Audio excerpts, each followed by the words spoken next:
Greetings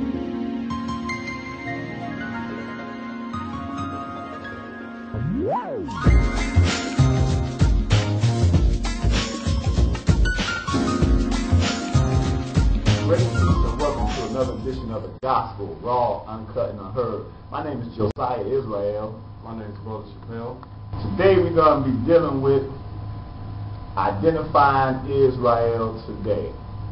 On our last show, we identified the true Israelites as being a people, as they say, a people of color, black people. But now, because of the fact that there are so many people in this world, many nations of people carry the same complexion. Like if you go into Europe, you will see a lot of people, they look pretty much the same. Where, you know, the average person wouldn't even be able to tell between an Irish from an English, or English from a Swede, you know, unless you like real, unless you like was there or maybe knew.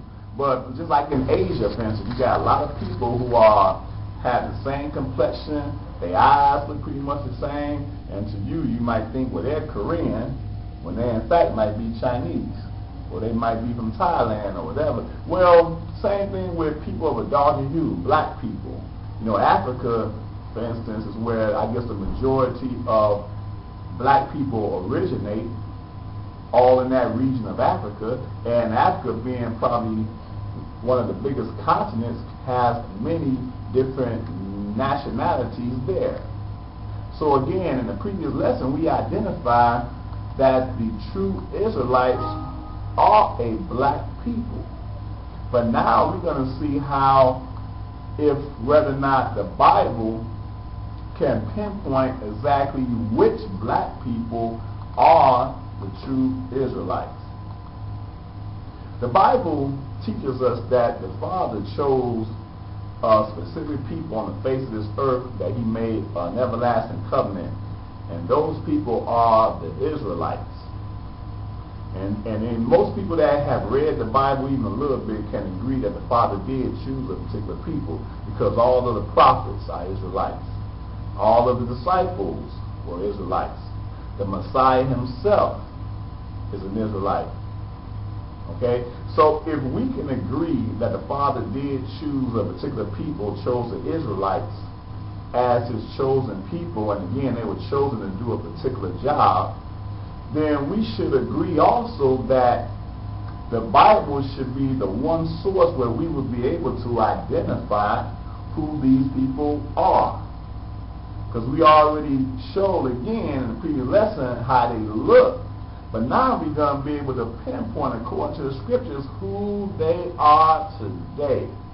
Because today you got so many people trying to claim to be of the true seed of Israel.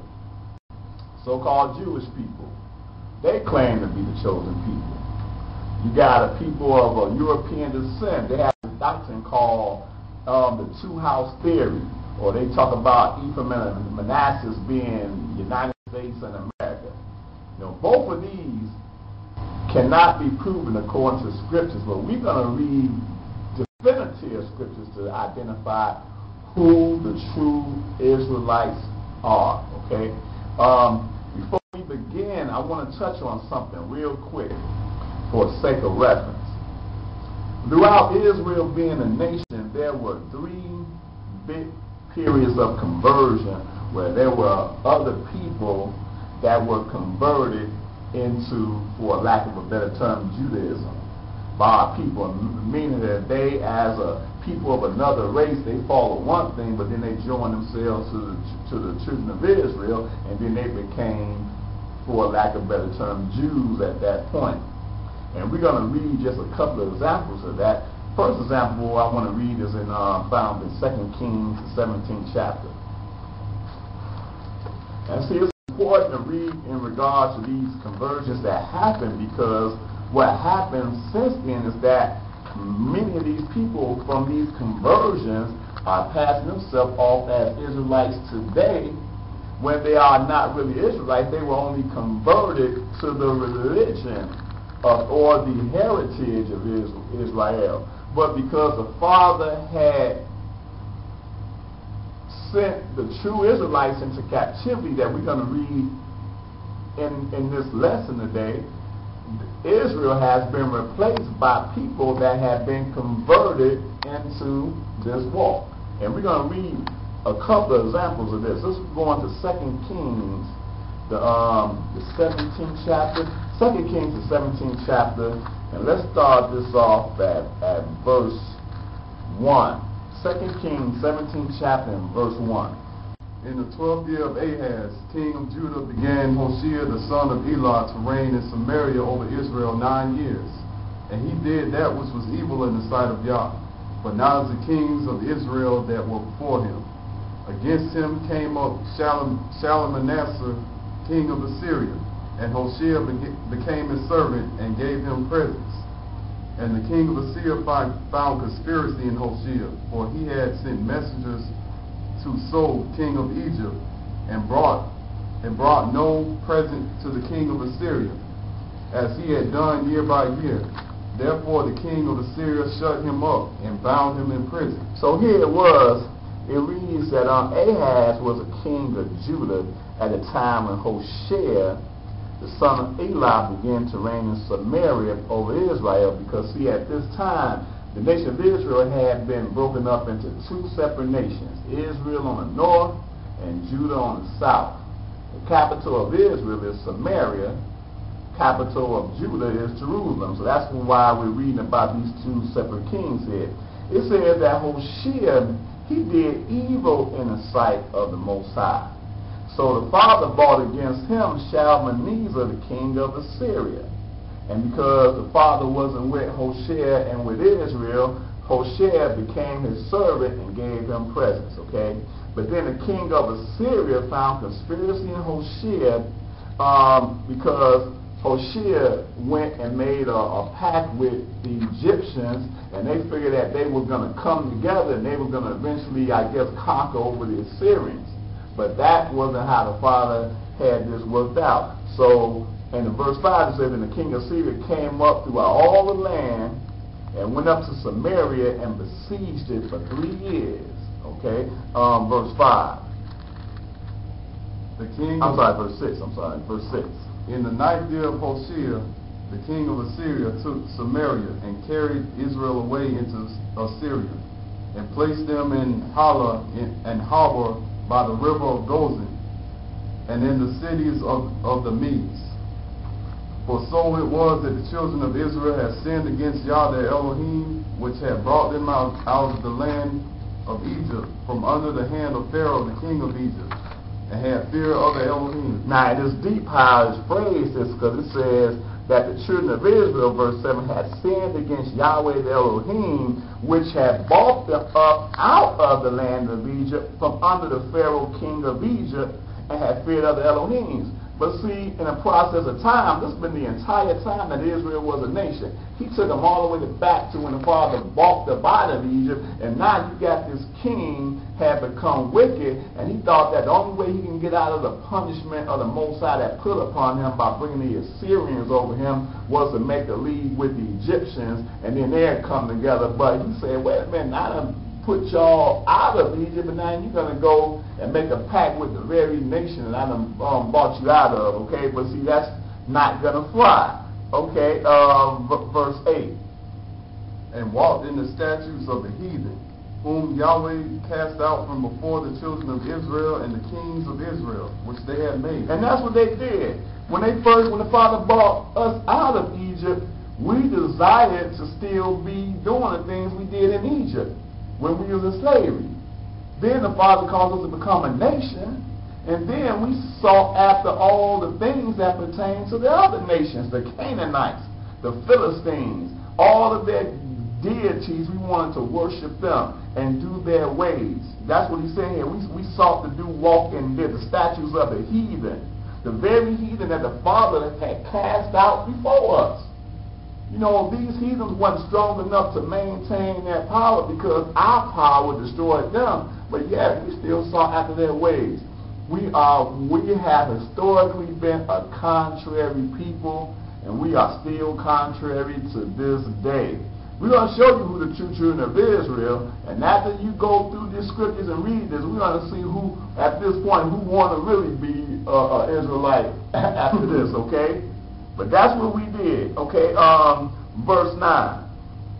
And the children of Israel did secretly those things which were not right against Yahweh, their Elohim, and they built them high places in all their cities, from the tower of the watchman to the fenced city. And they set them up images and groves in every high hill and under every green tree. And there they burnt incense in all the high places, as did the heathen whom Yahweh carried away before them, and wrought wicked things to provoke Yahweh to anger. You know what? And this is no secret, even reading this, how we ended up losing our heritage, how we ended up losing our name. Because even when we had our own heritage, we didn't embrace our own heritage. We sought after the heritage of these other people. That's deep. We sought after their deities. And we're going to see what the Father did to us according to this wickedness that we read about what we did. Keep going. Read that verse 11 one more time.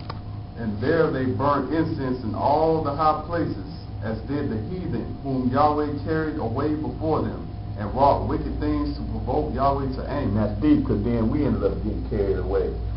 That's deep. Verse 12. For they served idols, whereof Yah said unto them, Ye shall not do this thing.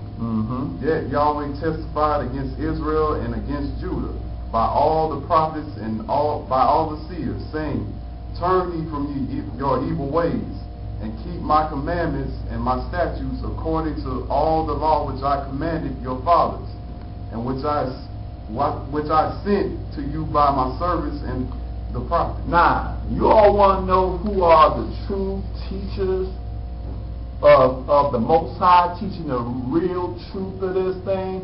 All you got to do is look for the very ones that are teaching the very same thing that he said he sent his prophets.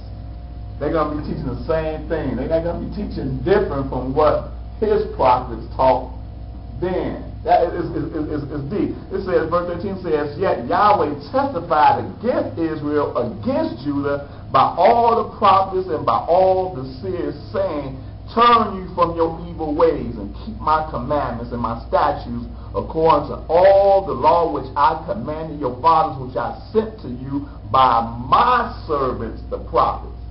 See, his servants are going to be preaching the exact same doctrine. Okay, they're not going to be preaching a different doctrine. How do we know that? Because the Father don't change. He don't change. Man change. Doctrines change, but his word is true.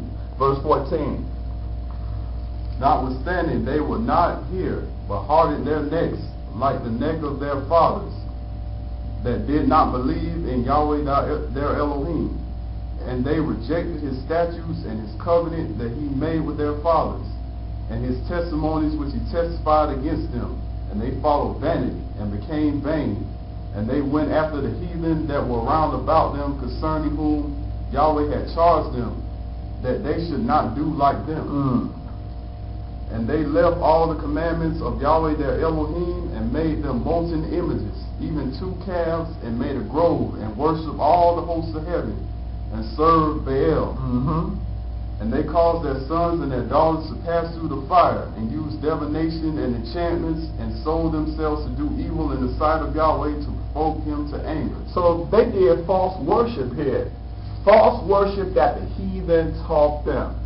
Just like the heathen here in America have taught us false worship, and that's what we've been doing ever since then. You know, but the Father's waking us up as a people. He's waking us up to understand his truth.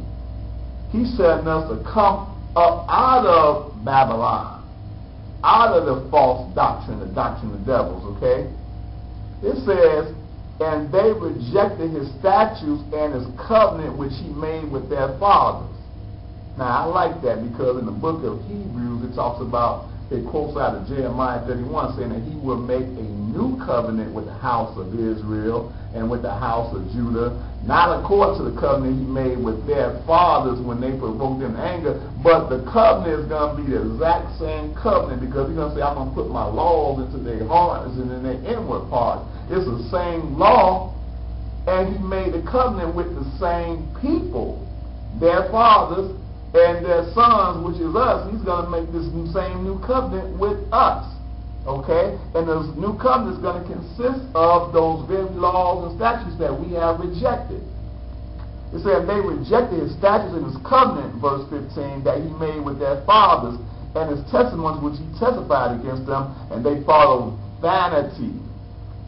Everything that pertains to modern day Christianity is vanity.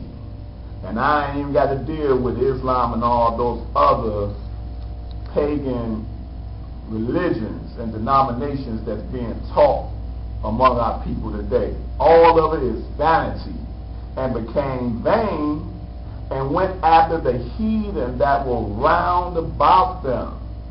Okay? Concerning whom YAH had charged them that they should do not like them. Okay? The Romans, or Rome, or the Vatican is not the true congregation. And everything that came out of Rome or the Vatican, whether you call yourself Protestant or Catholic, is all false. And you won't know that unless you open up the scriptures and see that. Because they're going to throw the scriptures in your face, but everything they come with is contrary to it. That's why we got Sunday worship, contrary to the Father's laws and statutes. That's why we got the doctrine of thinking that we can eat anything that we want to, contrary to the Father's laws and statutes, contrary to holiness, period. That's why we have Easter and Christmas and all of these other vain celebrations that honor a whole nother deity and have nothing to do with the Most High. But that's why he said they vain, okay? Verse 16 says they left all the commandments of YAH their Elohim. That's what they teach in the churches today, that we ain't under those commandments. We're not under those laws today. But they don't have no problem keeping those traditions, though. They definitely under those traditions. Okay? They left all the commandments of YAH their Elohim and made them molten images, even 2 calves, and made a grove and worship all the hosts of heaven and serve Baal. Find out the origin of all of these traditions that we keep in the day, and you'll find it all goes back to Baal. All goes all the way back to Babylon and Nimrod. It goes all the way back to that. Okay? Verse 17 says they caused their sons and their daughters to pass through the fire being a ritual, because Jehovah's Witnesses, they read this, they think it's talking about child sacrifice. But it's not child sacrifice. It was a religious observance they did when they called the children to pass through. When you pass through, that means you go in one way and you come out the other side. It didn't say they passed in the fire. It said they passed through the fire. Like how the Indians do when they're walking on the coals, hot coals of fire. Okay? And that's funny too. My mind thinking about that, thinking about the cartoon Aladdin, which deals with what we dealing with Islamic people, right? Mm-hmm. But we saw in that cartoon, we saw a little thing where they had the coals of fire and over and walk through them coals. You know, that was a funny thing, but that was a true thing. That's something that they do over there. You know, that pertains to, it ain't just some little practice that they just say it's a hobby. It comes from their worship. Okay, worshiping another deity. All right, he says, it said, and sold themselves to do evil in the sight of YAH to provoke him to anger. Verse 18. Therefore Yahweh was very angry with Israel, and removed them out of his sight, and there was none left but the tribe of Judah only. So, and this is really when that whole term of what called the Jews came from. Because when Israel went into captivity, he removed Israel out of his sight. That only left Judah. So now all the citizens of Judah, or as it was called during Yeshua's day, Judea, they were called Jews at that point. Irregardless of whatever tribe they were from, which at this point there was only 3 tribes that were really represented there, being Judah, Benjamin, and some of the Levites that had came back to live among them. We're going to read about what made them come back. Verse 19. Also Judah kept not the commandments of Yahweh their Elohim, but walked in the statutes of Israel which they made. And Yahweh rejected all the seed of Israel and afflicted them and delivered them into the hand of spoilers until he had cast them out of his sight. Okay, skip down to verse 23. Until Yahweh removed Israel out of his sight, as he said by all his servants the prophets. So was Israel carried out of their own land to Assyria unto this day. That's deep, because he said, as was spoken by all his servants the prophets. In other words, the prophets had already prophesied that what was going to happen to them, it was going to happen. We evidently didn't believe it, okay, but it did happen. That's what we're going to go back and read, because it's very important to read what the prophets said in regards to us being carried away out of our land. But verse 24. And the king of Assyria brought men from Babylon, and from Kotha, and from Alva, and from Hamath, and from Sepharvaim, and placed them in the cities of Samaria instead of the children of Israel. And they possessed Samaria and dwelt in the cities thereof. Now what we just read here was how the king of Assyria brought men from other nations and brought them into Samaria, and those people replaced the true Israelites that were taken out of Israel. So now we got a people that are in Samaria, and see again, you read this history, and it's important to understand this, because then when you go into the New Testament, you read about concerning that parable about the Good Samaritan, which reads about how this brother was on his long journey, and he got beaten down by some robbers or whatever, and then come along a priest, and he see the man all bloodied up and everything. He don't even try to reach out and help him. He go a separate way. Then I think the story said he see a Levite come along and see him and say, oh man, but then he don't help him. He look a certain way. But then he's got a Samaritan come along. That Samaritan wasn't an Israelite. The Samaritan was a stranger that took over the land. And he see him because, see, the problem is that in Yeshua's day, they didn't deal with Samaritan people because the Samaritan people were not Israelites. The Samaritan people always, when it was convenient, I actually read this out of one of the history books, the book of Josephus, that whenever it was convenient for them, they would pose themselves to be Israelites, but they were not Israelites. Matter of fact, and that's exactly what had happened when Yeshua spoke to the woman at the well. She was a Samaritan woman. And she kept saying, our father Jacob, are you greater than our father Jacob this, and our father's worshiping this mountain, this, that, and the other. And Yeshua had to tell us, hey, woman, you worship you know not what. For salvation is of the Jews, is of the true Israelites. But she kept saying, our father did this. She wasn't no Israelite. But she had been conditioning her mind based on the conversion. We haven't read the conversion yet. We only read that they replaced the true Israelites. Well, we're going to see the whole fullness of that conversion. Let's keep reading. Where we at? Verse 25. And so it was at the beginning of their dwelling there that they feared not Yah. Therefore Yahweh sent lions among them, which slew some of them. Wherefore they spake to the king of Assyria, saying, the nations which thou hast removed and placed in the cities of Samaria know not the manner of the Elohim of the land. Therefore he hath sent lions among them, and behold, they slay them. They slay them because they know not the manner of the Elohim of the land. Mm-hmm.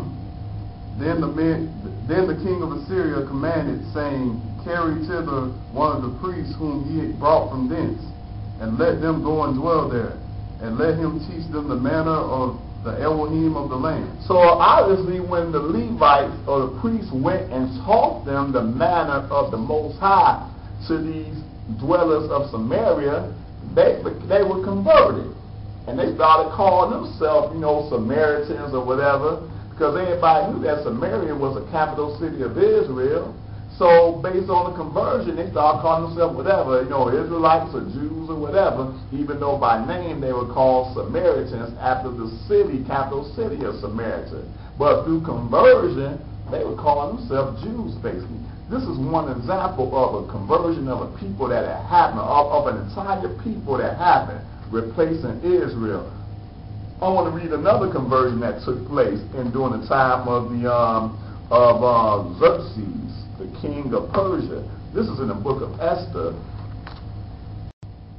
In the book of Esther deals with King Xerxes, or King Ahasuerus, as is rendered in the Hebrew tongue, Ahasuerus, but this is Xerxes, the same Xerxes that was in the movie The 300. Just that same character here, and he was married to Vashti, the queen. But because Vashti was prideful and wasn't humble, he had to remove Vashti, and he had to go get another queen because he had wanted to set a good example with the men in the kingdom there. Okay, so in the process of time, the father had allowed him to marry Hadassah, which was her real name, but her Babylonian name was Esther. And you can read about that in Esther, the 2nd chapter. What happened was there was a servant of the king that wanted to destroy all of the Jews in the land. And because of his marriage to Hadassah, to make a long story short, the father wrought deliverance with the Jews in the kingdom of Persia here. So based on this, they celebrating this great salvation that was wrought, that the father had allowed Hadassah, or as they call her, Esther, to bring forth among the people. And something happened based on the event that happened. Esther, the 8th chapter, and let's read about what happened. Let's start at verse 16. The Jews had life and gladness and joy and honor. Right, because they were celebrating them being delivered from a certain destruction, okay? And verse 17. And in every province, in every city, whithersoever the king's commandment and his decree came, the Jews had joy and gladness, a feast and a good day. And many of the people of the land became Jews, for the fear of the Jews fell upon them. Right, so all the Jews that were part of this kingdom, because it said in every province and in every city, wheresoever the king's commandments decree came. And understand that this kingdom was the world rulers in this day. Because if you start off in Esther, the 1st chapter, it says in Esther, 1st chapter, 1st verse, it says, now it came to pass in the days of Ahasuerus. This is Ahasuerus, which reigned from India even unto Ethiopia, over 107 and 20 provinces. So he reigned over quite a few nations in between that whole entire kingdom. So that's what a kingdom is. A kingdom isn't just one nation. A kingdom is a kingdom of a whole bunch of nations make up one kingdom. And so in this Persian Empire, the father had wrought deliverance among the Jews from keeping them from cruel destruction, and they were celebrating this thing. It said that many of the people of the land became Jews. How do you become a Jew? Because Jews are a people first. They are ethnic people. So if somebody is not a Jew ethnically, they become a Jew by religion, by conversion. So again, this is the second time that we read about a people in a big, large quantity of numbers converting into, for lack of a better term, Judaism. Okay, and the third instance is one that's not given in the scriptures, because the time that it was done was during the time in between the Old Testament and the New Testament. That was when the Greeks came into the power, and the Maccabees. They were a ruling family in Israel during that time, and all you got to do is look up Edom. Edom was the fraternal twin brother of Jacob and Esau, Edom. And history books let us know that Edom was converted in 125 BC by the Maccabees. Okay, and that's a very important conversion to understand, because the same Edom was the same Edom that was ruling over Judea during the time when Yahshua came on the scene. Because all of the Herods, it wasn't just one King Herod, there were at least 4 or 5 King Herods. It was Herod Antipas, Herod the Great, Herod Agrippa the first, Herod Agrippa the second. So there are at least 4 Herods that I know of. Look it up and you'll find that they were Edom. They were Esau. That's the reason why when those wise men came and they told them about, hey, the prophecy said that it'll be a son, the star is going to be bring forth the son who's to rule over the king, over Israel. He knew it couldn't have been him, because if he is a real Israelite, he could have been like, well, man, maybe I'm the one, that started talking about me. That's what he was talking about. He knew he wasn't talking about him. And so that's why he went and tried to destroy all of the Israelite children that were born, just like Pharaoh did. See, that's deep. So most people don't understand that he wasn't no real Israelite. He couldn't have been. He wasn't destroying his own people. And that's heavy. But he was an Edomite. And those same Edomites stayed in the land after 70 AD when the true Israelites were kicked out of the land by the Romans. We're going to read about that in the scripture in just a few minutes. But the point is that before we get to identifying who Israel really is, I want to touch on the fact that there have been nations of people that have been converted. Matter of fact, and I just want to read this too. Go on to Acts the 24th chapter, because I want to read about one of Herod's daughters, in fact. After we read this, we're going to go into the scriptures as far as identifying who Israel is. Acts the 24th chapter, I just want to read one verse here. Acts 24th chapter and the 24th verse.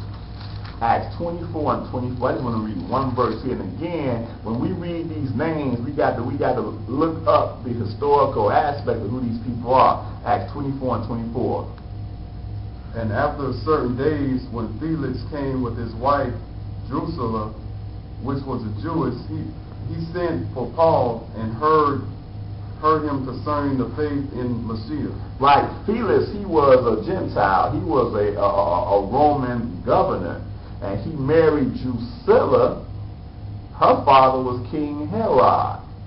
So that would have made Drusilla an Edomite, just like her father was Edom. But she's called here, it says, which was a Jewess. And she was a Jewess. That's how she was identified. She wasn't identified as an Edomite. But what would happen is that later on, based on this conversion, all of Edom was called Jews. Based on the conversion and based on them living in the region of Judea. Because when the Romans saw all the people of the land of Judah, they like, oh, this is they Jews because they live in Judea. We're going to make Herod to be the king of the Jews, even though he wasn't an Israelite. It's real deep when you understand the historical aspect of the scriptures that we're reading about. But anyway, we're going to go directly now into how we can identify who the true Israelite is. Because all these people that have been converted, and even the people today, call themselves Jewish people today, they're not the true Israelites. And I know that sounds like a heavy statement to make, but we're going to read what the scripture says as far as identifying who the true Israelite is. Let's turn our attention into Deuteronomy the 28th chapter. Deuteronomy the 28th chapter. Give you a historical breakdown of what we're about to read briefly. The Father had delivered, as we read earlier, Israel out of bondage in Egypt. And he allowed Moses to teach them in the wilderness for 40 years. Okay? Here in Deuteronomy 28th chapter, Moses is about to die. And the Father said that you cannot enter into that promised land. You're going to die right here in this wilderness. Joshua, the son of Nun, or as you know him, Joshua, the son of Nun, he's going to be the one that brings Israel into the promised land. But right now, I'm going to give y'all a quote-unquote State of the Union address. I'm going to give you guys prophecies for you to pay attention to, and these prophecies are going to take place when you go into your land and when you're going to eventually be kicked out of the land, because I know y'all are a wicked, wicked people. Okay? Deuteronomy 28th chapter, let's pick this up at verse 45. Deuteronomy the 28th chapter and Deuteronomy 28 and 40, matter of fact, 46. Let's read this one verse here real quick. Deuteronomy 28 and 46. And they shall be upon thee for a sign and a wonder, and upon thy seed forever. As short as this verse is, it's a deep verse. Because it says, and they, we ain't read what the they is yet. It says, but they, and we're going to read what the they is. I just want to give you something here so you will know why we're reading what we're reading. It says, and they shall be upon you, he's talking to the nation of Israel, for a sign and for a wonder, and upon thy seed forever. Forever. Okay? Not upon thy seed 2,000 years ago, 1,000 years ago, last year. These are going to be upon you, Israel, for a sign and for a wonder, and upon thy seed forever.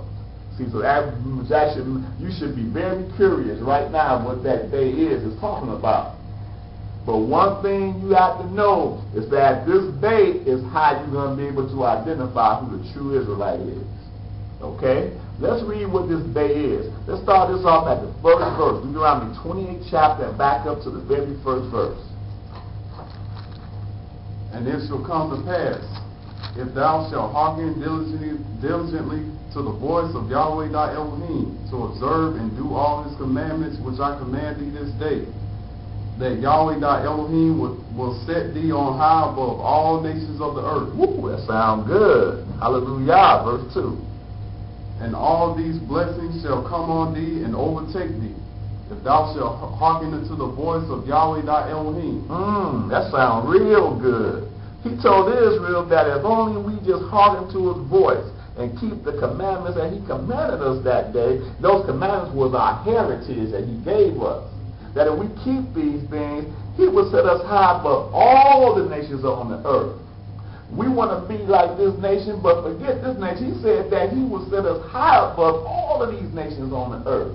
That is a heavy thing. He said, and all of these blessings shall come on thee, Israel, and overtake thee if one of the strongest words in the entire scriptures, if thou shalt hearken unto the voice of Yahweh thy Elohim.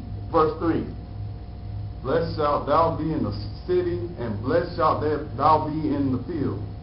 Blessed shall be the fruit of thy body, and the fruit of thy ground, and the fruit of thy cattle, and the increase of thy kind, and the flocks of thy sheep. Blessed shall be thy basket and thy store. Blessed shalt thou be when thou comest in, and blessed shalt thou be when thou goest out. Wow, you know what? We're reading about blessings here. I wonder that Deuteronomy 28 and 45, I wonder is it saying that, and all these blessings shall be upon thee for a sign and for a wonder, and upon thy seed forever. And you know the reason why I wonder about that? The reason why I wonder about that, because when I look at most of the Jewish people today, man, I don't care what city I go in, and don't think this is a racist thing. In fact, it's fact, real talk. Okay? When I go in there, I see a blessed area. I see a place that I can't even afford to live in personally myself, okay? Blessed.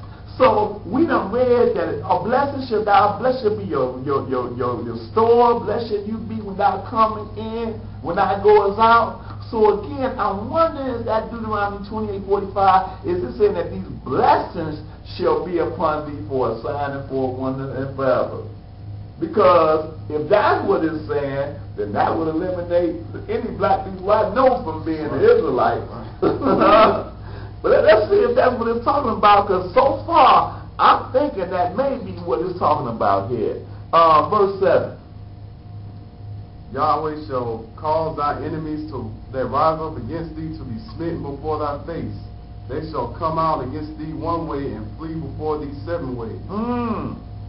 Yahweh shall command the blessing upon thee in thy storehouses, and in all thou settest thy hand unto. And he shall bless thee in the land which Yahweh thy Elohim giveth thee. Wow, that sounds pretty good. Go ahead, verse 9. Yahweh shall establish thee in the holy people unto himself, as he hath sworn unto thee, if thou keepest the commandment of Yahweh thy Elohim, and walk in his way. Wow, man, this is something that any nation would love to have, these blessings right here. And only thing Israel had to do was keep these commandments. And they're going to be blessed in ways that they couldn't even possibly imagine. But again, I wonder, are these blessings going to be that sign and that wonder that's going to be upon the seed of Israel forever? That's heavy. Let's skip down, though. Let's skip down to verse 15.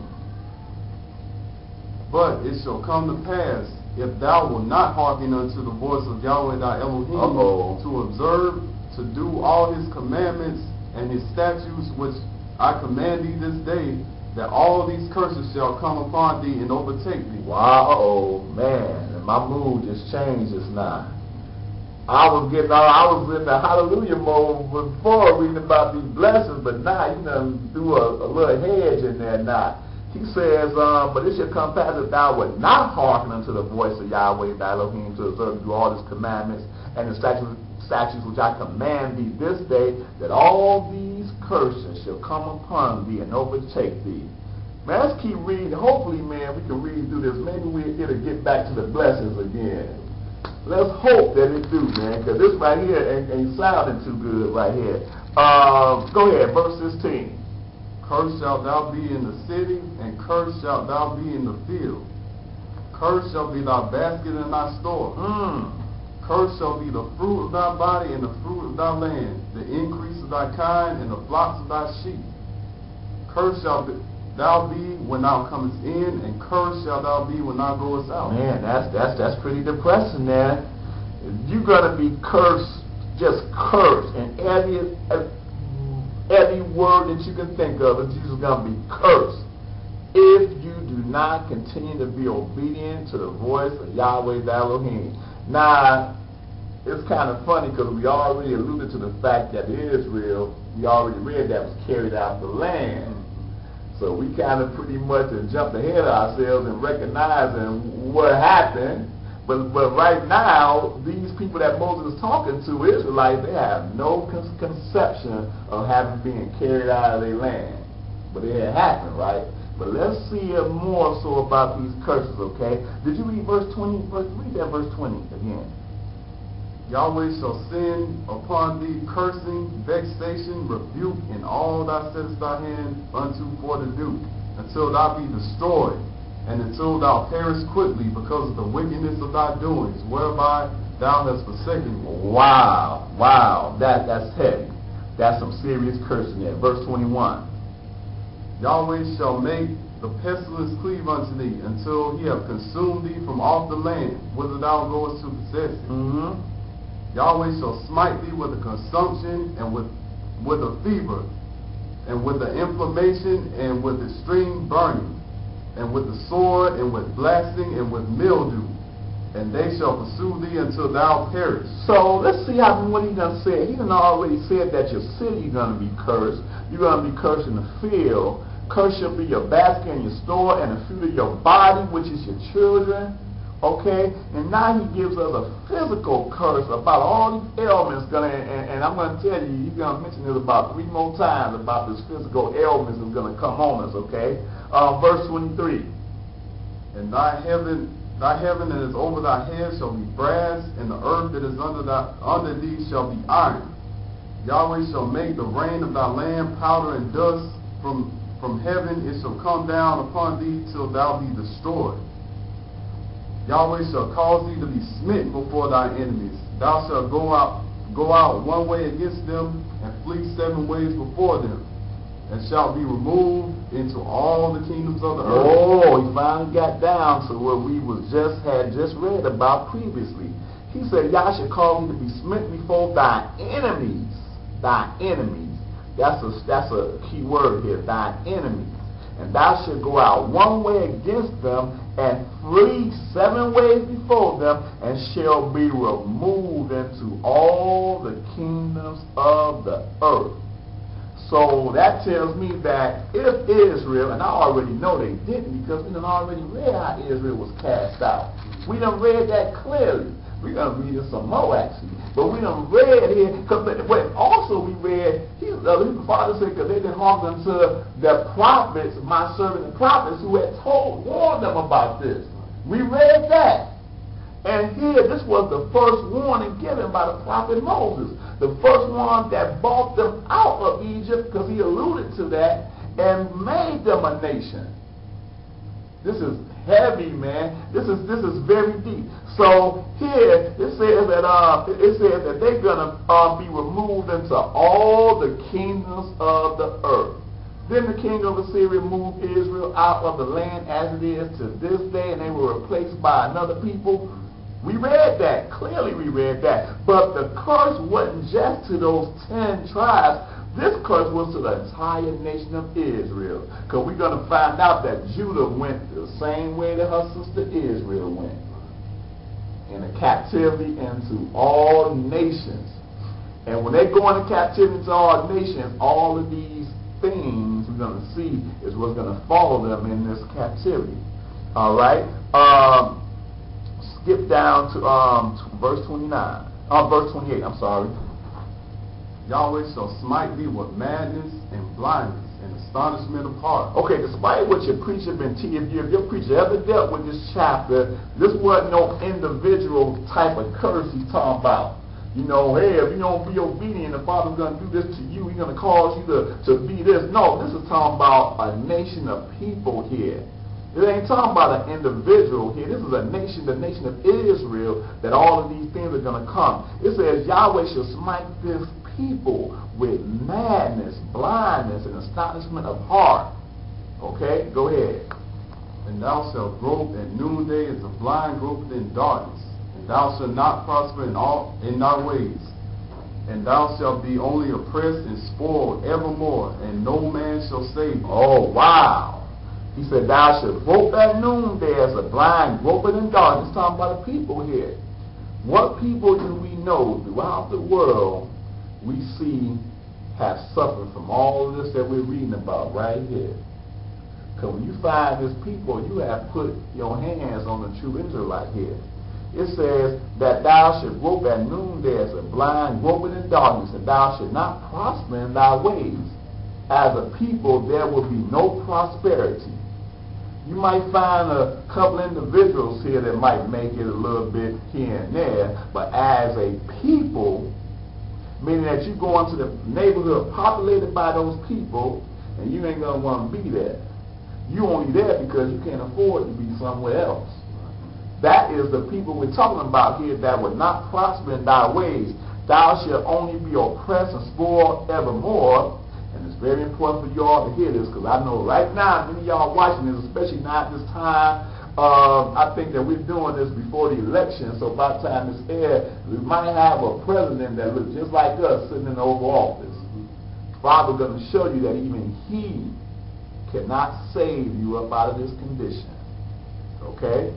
Don't get upset, because we as a people have always had different leaders come up ever since we've been in this particular land that we're in here in America. You could just name them off. Name them off. Booker T. Washington, Marcus Garvey, I'm going all the way back. W.E.B. Du Bois, I'm trying to bring it up. Martin Luther King, Malcolm X. We can go ahead. Jesse Jackson. We done had so many people. But the Father made it clear that no man is going to save us up out of this condition. I don't care what position you have. I don't care how much money he may have. I don't care how many people may even follow his beliefs. No man is going to save us out of that condition. And historically, it has stood the test of time. It has stood the test of time. So, brothers and sisters, we must be even the most stupidest people on the face of the earth. We must be the most evilest people on the face of this earth for all of these bad conditions to always follow us wherever we go, or it might be something else. It might be something right here in these scriptures that you walk into these churches in every Sunday morning, but you ain't being taught what's in it. It's time out for that, and we need to see what these scriptures say concerning us. Because I'm going to tell you right off the bat, this is the best black history book that has ever been written, bar none. This is your history, Israel, so-called African American. Let's finish reading this. You know, we ain't going to stop here. It's got so much to cover with this. Your head is about to spin in a minute, okay? But we done said that thou shalt grope at noonday as the blind groping in darkness, and thou shalt not prosper in thy ways. and thou shalt be on your presence forevermore, and no man shall save thee. Verse 30. Thou shalt betroth a wife, and another man shall lie with her. Thou shalt build a house, and thou shalt not dwell therein. Thou shalt plant a vineyard, and shalt not gather the grapes thereof. Thine ox shall be slain before thine eyes, and thou shalt not eat thereof. Thine ass shall be violently taken away from before thy face, and shall not be restored unto thee. Thy sheep shall be given unto thine enemies, and thou shalt have none to rescue. See, I'm keeping track of this. He used that term enemies again. So everything that pertained to us, even our wives, everything that we had, is going to be taken by our enemies. Okay? Everything that we didn't even know. See, that's where we at right now. We didn't even know we had this stuff. We didn't know that we had a heritage. We didn't know that we had a language, a tongue. We didn't know that we had names other than Johnson, Smith, Jenkins. We didn't know we had this thing. And so we can't even conceive about it having been taken away from us. We're going to read another scripture in dealing with that. But he said that our enemies are going to take these things from us. Okay? Verse 32. Thy sons and thy daughters shall be given unto another people, and thy eyes shall look and fail with longing for them all the day long, and there shall be no might in thy hand. Now, we know the example of Roots, right, where Kunta Kinte named his daughter Kizzy, meaning stay put, but when she was carried away, the mother and father, all they could do was look, and they could not fight enough. They didn't have no might in their hand.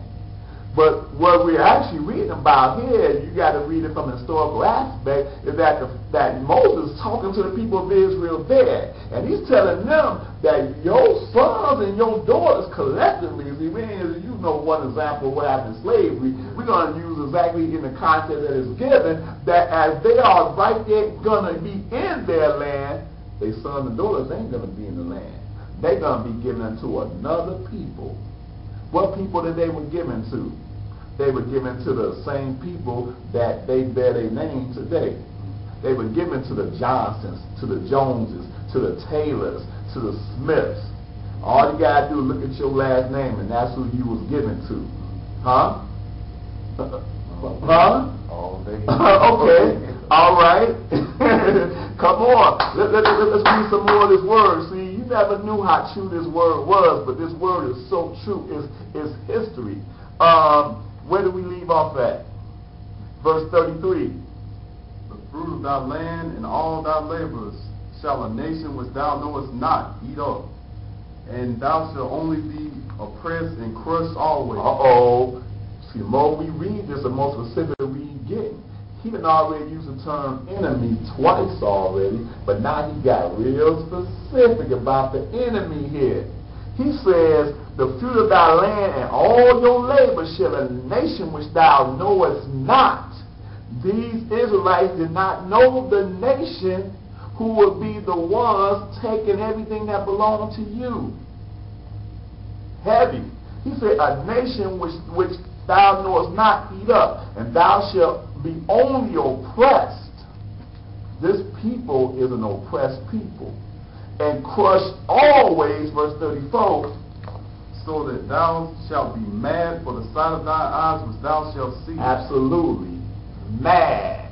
You're going to be seeing all this stuff happening, and it done got so commonplace that now we kind of desensitized to it because we lived through this, our fathers lived through this, and the only history that we know of is a plantation history. Because you try to bring us across the water in knowledge and understanding, and we don't have none. It was taken from us. So what we do, we ended up grasping after different forms of doctrine. Egyptology. Egyptology. Islam. The black man's religion, as it was called. Man, I get mad every time I think about that. Because I almost fell for it. I almost fell for that. Man, I almost fell for it, man. It was a deep thing. I'm not going to get into that right now, but this is our history, brothers and sisters. We're reading about our history right here. It says, verse 35, Yahweh shall smite thee in the knees and in the legs with a sore box that cannot be healed, from the sole of thy foot unto the top of thy head. Oh, he even gave us another physical ailment here as a sign, okay? And I'm just going to say it. You think of any ailments that you could possibly think of, sicknesses, disease, whatever, and this people suffer more from it than any other people on the face of the earth. All you got to do is check your statistics, okay? Whether it be cancer, sickle cell anemia, high blood pressure. We can go on and on and on, venereal diseases. We can go on and on and on, and our people, this people suffer from all of those things more than any other people on the face of the earth, okay? And it's not by coincidence, brothers and sisters. It's not by coincidence. There is a reason for that. Okay, where did we leave off at? Verse 36. Yahweh shall bring thee and thy king which thou shalt set over thee into a nation which neither thou nor thy fathers have known. And there thou shalt serve other Elohims, wood and stone.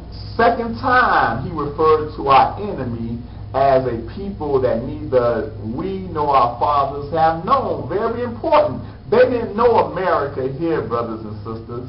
Matter of fact, the Israelites here didn't even really know any other Japhetic Gentile people at this time, because the Japhetic people were not even around at this time. They had been gone, living up in the Caucasoid Mountains or wherever they were living at, and it wasn't until Nebuchadnezzar, king of Babylon, that they began to get into power. Then they got into more power when the Medo-Persian Empire came into the power. Then they came into more power when the Greeks came into the power through Alexander the Great. Then they came into the supreme power when the Roman Empire ruled the earth. And everything that we do now is based off of that Roman Empire. America, the nation, is built off of Rome, all the way down to a symbol of the eagle, which we're going to read about in just a minute. It's heavy. I mean, it is so heavy. I wish I had time to really go deeper into this, but all you got to do is do your research, brothers and sisters. Israel did not know anything about this nation that will one day conquer and rule over the true Israelites. And it spells so plainly in the scripture that if this do not fit the so-called African America and all the people of the diaspora that was on the ships with us, then this book is a lie. Okay, I'm going to be just totally honest with you. I can't be as more blunt than this. Okay, let's continue reading, because see, this is the beauty part of that. We ain't sit there and just read no one verse and say, oh, that got to be it. That's it. You know what I'm saying? As deep as what we read was, we still ain't even got to the deep part yet. That's how powerful this is. As Yahshua says, he that have an ear, let them hear. Okay? Where we at now? We at, read that verse, okay, we read 36. He said, a nation which neither you nor your fathers have known, and there thou shalt serve other deities, wood and stone. That Jesus, who we have come to call him, is not the Yahshua that you hear us preaching about all the time. You know, when we came into a little nine, you say Jesus is black, man. Jesus is black. Guess what? Jesus ain't black. Jesus is that same white person that they have called you to worship. That white guy that they show hanging on the cross in all these churches or whatever. See, he is a pale imitation of the true Yahshua, the Messiah, that's right here in these scriptures, brothers and sisters. See, Jesus is the one that you worship every Sunday morning. Yahshua is the one that kept the Sabbath, according to Luke the 4th chapter. And we, being disciples of Yahshua, we also keep the Sabbath, because Yahshua did the will of the Father. He kept the commandments. He taught us to keep the commandments. Jesus tells you, you don't have to keep those commandments no more. Jesus was the one who ate the swine and the catfish and all these other things that were contrary to the law and statutes of the Most High. Yahshua was the one who knew better than that. He ate according to what the Father commanded us to eat. Okay? Jesus was the one that was born on December 25th. who you have taught your children. He was born on December 25th. Therefore, you celebrate this holiday that the heathens call Christmas. Christmas. It's deep. Man, it's overwhelming. When I think of all these lies that we've been subjected to here in the land of our captivity. Here in the land of our captivity. Because Scripture said that we're going to be led into captivity to all nations, And again, let me allude to this election thing going on right now as far as Obama. The brother had a little hard time in this thing because of him being taught by his pastor in Chicago named Jeremiah Wright, who said a few things that Gentiles, especially the conservatives, took issue with. Okay? But I just wanted to say this real quickly. You have no right to try to deal with how any black person in this captivity deals with his captivity. I just want to throw that out there. If he was being taught by Jeremiah Wright and Jeremiah teaching us that, hey, that this American and did all these vile things to all these people, then there it is. And that's just something that you got to deal with. Okay? I just want to throw that out there because I can't stand when they start throwing about Jeremiah Wright and this and all that. This is something about, African this or whatever. No. See, because when we got over here, we had everything that pertained to us stripped from us, our name, hedge, and everything. You don't have a right to address how we deal with that. Okay? And I just want to throw that out there because we're not racist. We're just telling you bringing you the truth raw and uncut. Come to our Bible study class. Join us. Whether it regards of you Gentile, Italian, European, whatever, because the truth is for everybody. The kingdom is for everybody. But we're dealing specifically with what happened to our people, the nation of Israel. See, we can't put that on the back burner and just dismiss and say, oh, God loves everybody. Because the scriptures don't even teach that either. It's deep, but the scriptures do not teach that.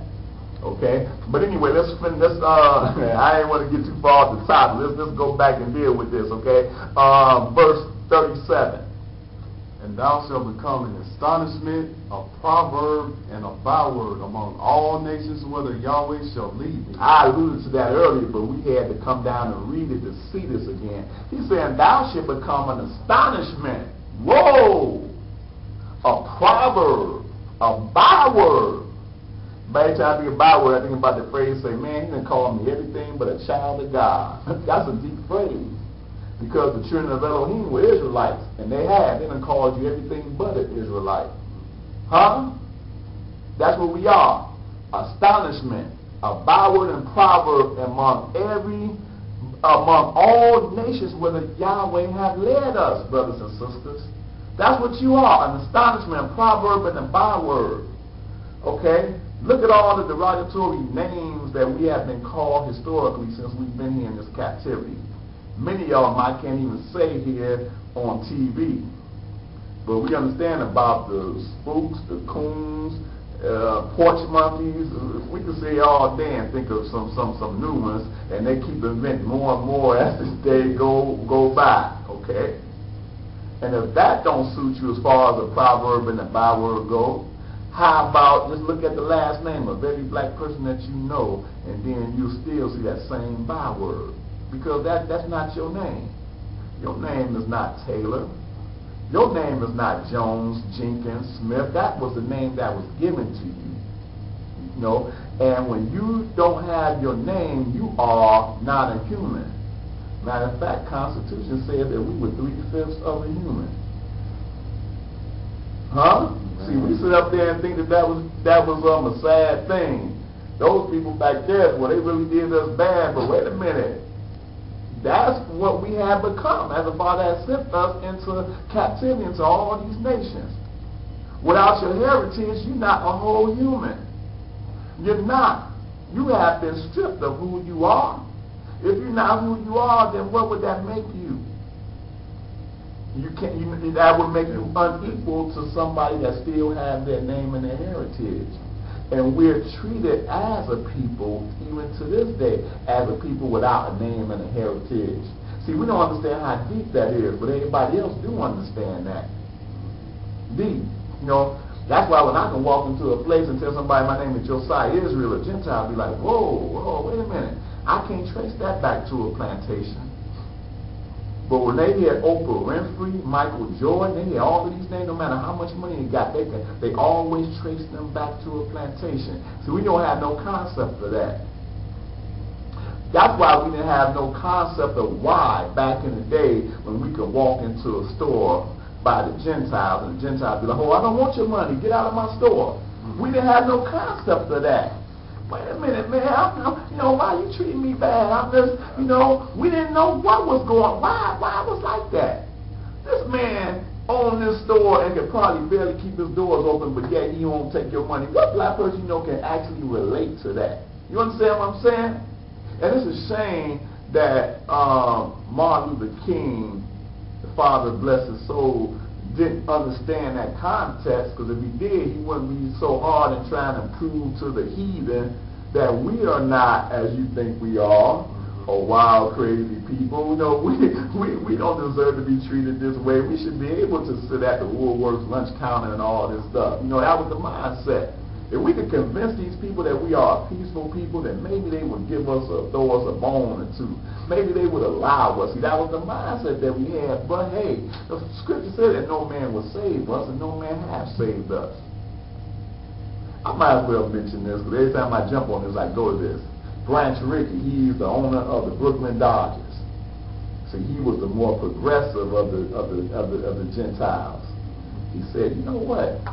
That Negro League over there, they got these Negro owners, and they sitting up there selling out in Yankee Stadium and all that. You got these magnificent ball players. It must be something in their genes or something.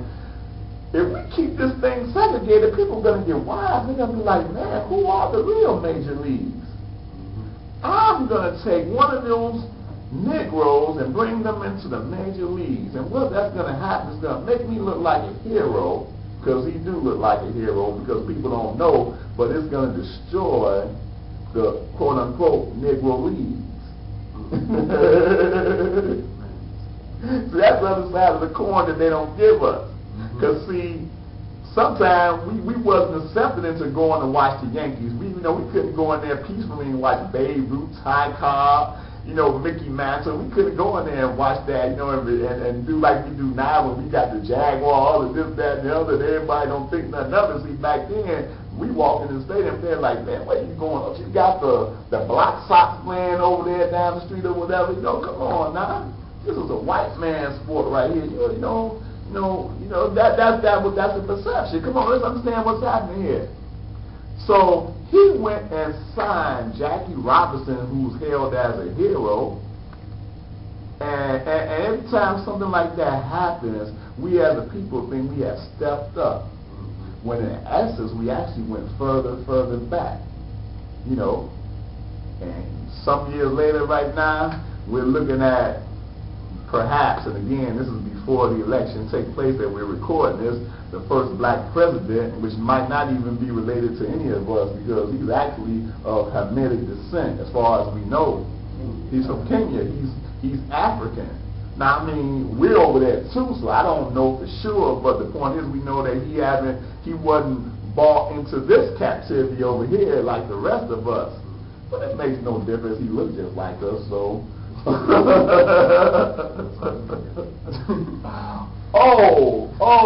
scripture do say that no man will save us, okay? Okay, now back to our regularly scheduled program. Let's go on. Okay, it says, again, he says that thou should be an astonishment, a proverb, a byword among all nations where Yahweh shall lead thee, okay? Let's skip all the way down, because I can't read this whole chapter. Skip down to verse 41. Thou shalt beget sons and daughters, but thou shalt not enjoy them, for they shall go into captivity. We already alluded to that before.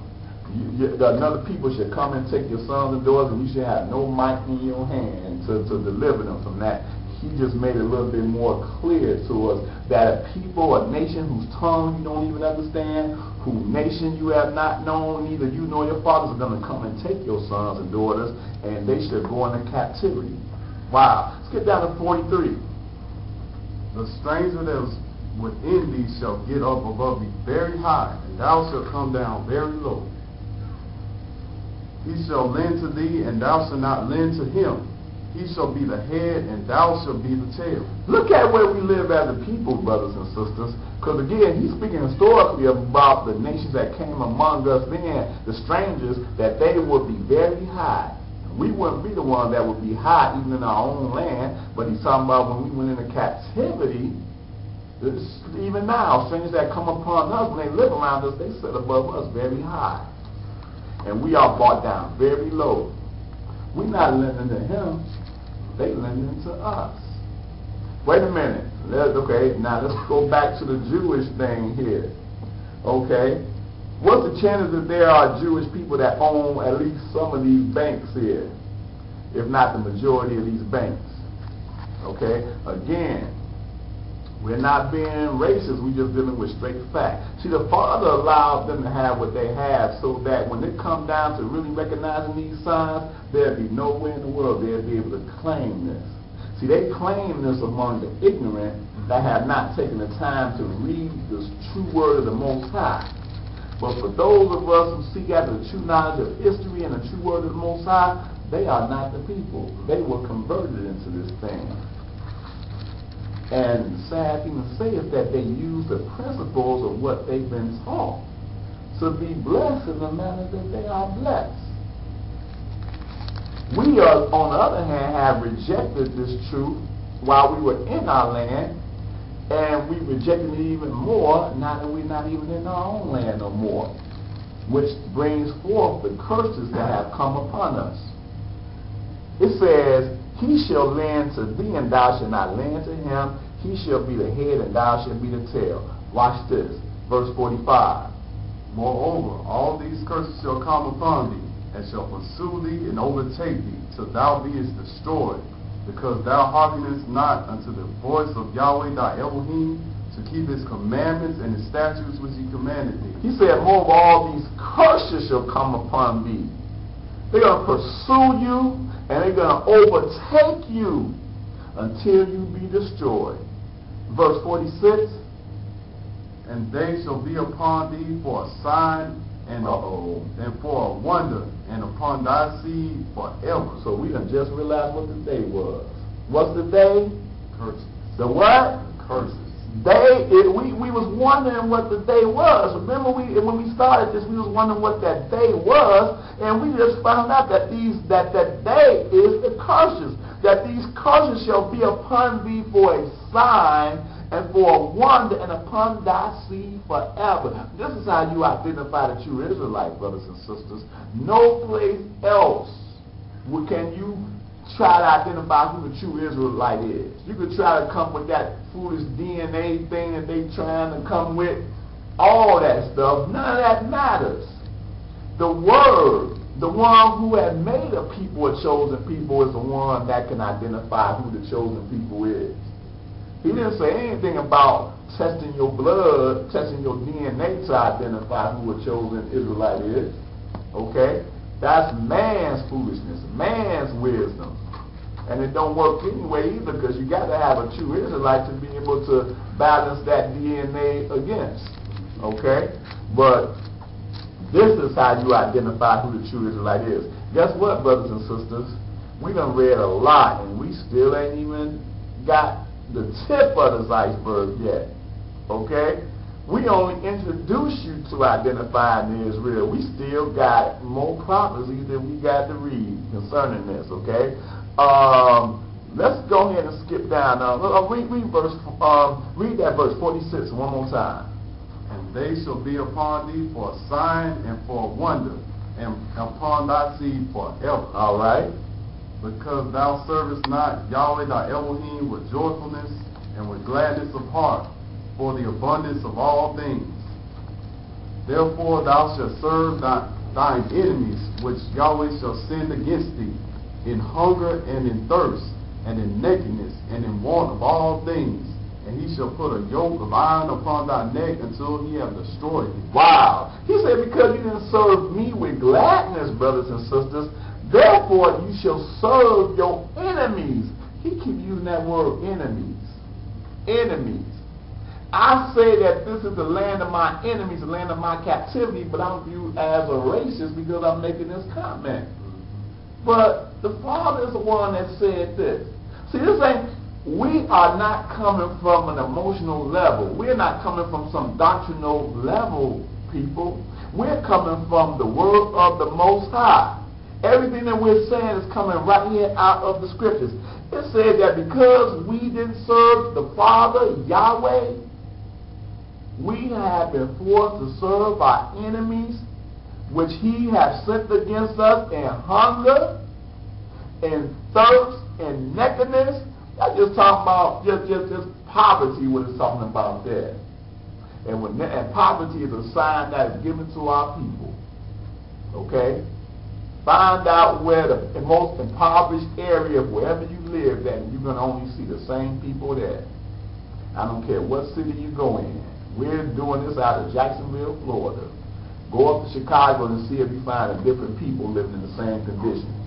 Go out to LA, see if there's any chance you'll find another people that don't look like me that's going to be over there and not in poverty. Somewhere where you're going to find the black people going, man, I ain't living over there. I ain't going over there. No way. No way. The only way we say that, we talk about our own people, we ain't going over there, because that's the place we ain't going over. You know, and I ain't going around the Jewish people. That's too dangerous over there, boy. They getting, you know, man, them are cursed people over there. Right. Right.